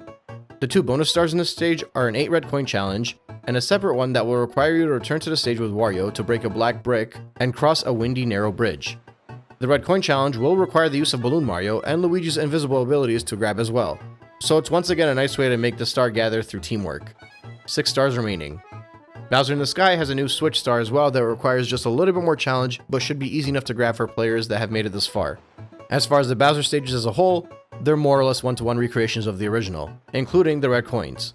The boss fights also for some reason feel easier to me. I'm not sure why, maybe they give you more leeway with the timing. Also, Bowser looks normal. But still, for the most part, it's the same experience in the Bowser stages minus a random power-up here or there, which is why I haven't really done a deep dive into these stages. 5 stars remaining. Next up is the secret under the moat, which the entrance is now blocked off by a block only Wario could break. There's still a star here that requires the red coins, but they also added the inclusion of a star you're meant to use Balloon Mario to grab. 3 remaining.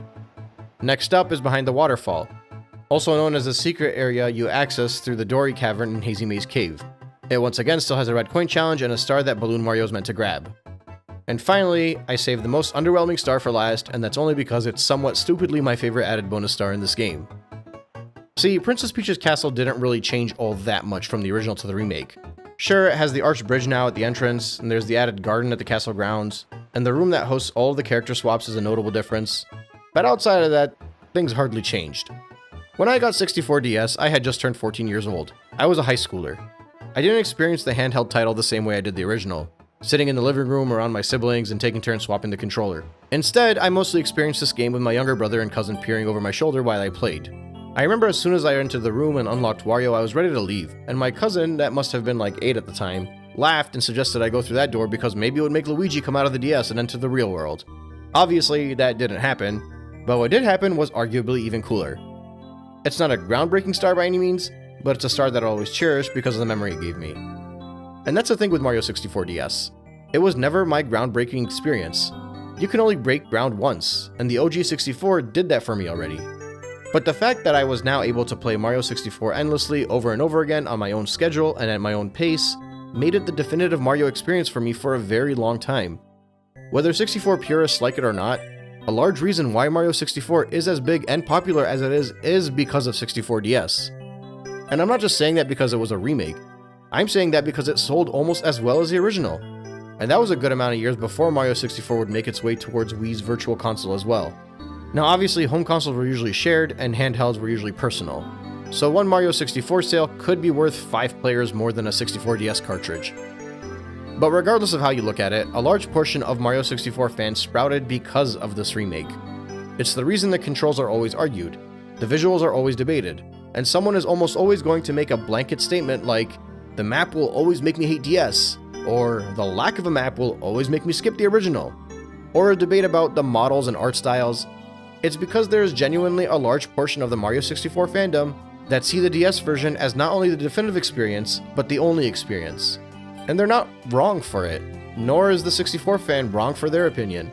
The only person wrong here is me. Seriously, I literally can't determine which version of these games I like, and after going through all of these videos, I still haven't come to a conclusion. First, let's do some tallies. Of the 15 stages in the game, I've determined that I prefer the DS version in 10 of them. That could be something as simple as a single added star to an otherwise unaltered stage, or it could be because an added map completely altered the experience. But in general, through most of the stages, I found the improvements made for the DS titles overall good improvements, and the added stars were mostly wins in my book. I didn't mind the inclusion of the Switch stars and the Silver stars throughout the courses because each of the challenges of those stars felt unique enough to stand on their own. Actually, let's pause. The Silver Stars need to be set to the side because I think there's an insinuation that this game is filled with Silver Star challenges, and grouping them in with the Switch Stars is completely misleading. There actually aren't nearly as many Silver Star challenges implemented in this game as Switch Stars. You have 2 in the secret stages, and then Bob on Battlefield, and then you don't get another one until you make it all the way to Lethal Lava Land, followed by Shifting Sandland, which doesn't count because it's not a new star, they just changed the secret coins into Silver Stars, so it's not a newly added Silver Star challenge. And same with Snowman's Land, they just changed the red coin challenge to Silver Stars. Wet Dry World is the next one that have a normal Silver Star challenge, followed by Tick-Tock Clock, and that one needs an asterisk because you basically just stand on the bottom of the stage and wait for the stars to drop. So that's really only 3 truly new Silver Star challenges added to the stages in this game that are Bob on Battlefield, Lethal Lava Land, and Wet Dry World. 2 more from the added Secret Star stages, that takes us to 5, and if you want me to remove my stipulations and add the other ones, that takes us to 8, including the Secret Stars. To give you an idea, there are roughly 21 red coin challenges in the game, and roughly 15 Switch Stars throughout the game. So maybe we should slightly change the discourse about the Silver Stars, since they don't nearly make up as much of the game as many of the discussions would have you believe.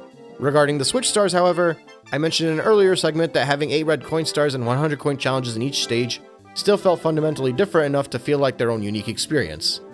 Likewise, the challenges provided through each of the Switch Stars was unique enough to stand on its own, whether through requiring a specific type of jump, power-up, movement, or platforming in order to collect it. So even if it is a repeated challenge, I don't find it any more repetitive than, say, fighting multiple bullies or boos for more than 1 star in a single course. Each Switch Star provides a specific challenge that requires you to go through the stage and collect a star. But anyway, my point in all of this is that I actually like the stars added to the stages, and even in the case of the stages that I preferred the original versions, it wasn't simply because of the new star itself, rather because of more fundamental changes to the game. But since I can't really say one version is entirely definitive, I'm going to describe my definitive version of Mario 64. It would have controls similar to Mario Odyssey, but without Cappy obviously, and likewise with the same free-flowing camera from that game. I would keep all of the new character stuff from DS version because as much as I love controlling Mario, I think having more characters is more fun to bounce around between, and the power-ups provide a good incentive to bring different characters in at different times.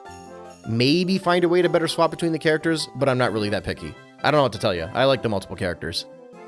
The game should lock Luigi out from getting the stars that he breaks, which, by the way, based off the tally that I've been keeping, is only 28 total stars. Granted, I wasn't as generous in the calculation, and I think it largely comes down to how a player would define breaking, but I think there's a fine line between Luigi making the game easier and Luigi completely breaking a star.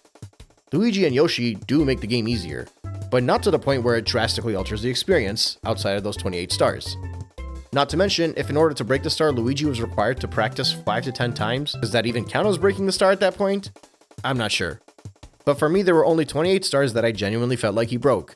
And even if my margin of error doubled that number, that count would still be less than half of the stars throughout the 15 courses of the game. But still, for my definitive game, he'd be locked out of those 28 stars, and the game devs can decide how they want to do that. I would want the game to have the DS's secret stars and all the additional stages, as well as the map, as I feel like it doesn't ruin that much of the experience. With the condition that Big Boo's Haunt just has a giant question mark over the map like it's malfunctioning in that stage. But every other stage should include the map, even if it's slightly less detailed to make it a bit more challenging. Whomp's Fortress should not contain that newly added segment, Snowman's Land should bring back the old igloo and the old ice sculpture, and Tick-Tock Clock should bring back the 64 version. I think with fixed controls, that one would be a better final challenge in the game than the DS one, and that would be my definitive Mario 64 experience.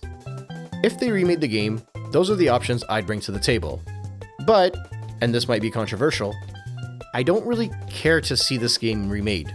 Port the DS version with 3D Land and Galaxy 2 and a sequel to All-Stars, just so it can be available on modern consoles, and that would be good enough for me.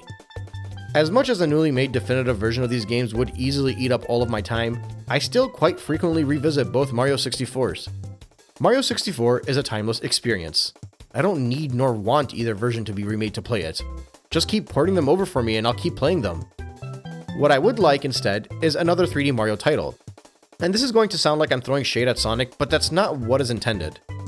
As I play Sonic games throughout the years, I often would just want them to remake an older title. Even though I didn't always hate the new Sonic games, it just always felt like if they steered into nostalgia, they'd do better, because their older ones were better. And it's no coincidence that Mania and Generations are 2 of the most loved games in that franchise. Over there it made sense, because whenever they made a new game, it's almost always seen as a failure. In the case of 3D Mario, it's been banger after banger my whole life. For that reason, I don't care if they never remake Mario 64, because I know that whatever they do make will be groundbreaking and phenomenal, and create a whole new magical experience that will make me feel the same way I felt when I played Mario 64 as a kid. The same way I felt going through this entire series over the past month. I've genuinely enjoyed reliving Mario 64 through these videos. And as I get older and have less and less time to revisit video games because I have priorities I need to tend to, I'll always be able to come back to these videos and get that sweet feel of nostalgia. And for me, that alone has made these tens of thousands of words of scripts worth it. If I provided that same benefit for all of you, then I'll have considered this video series a success. Thank you all so much for tagging along during this wonderful experience.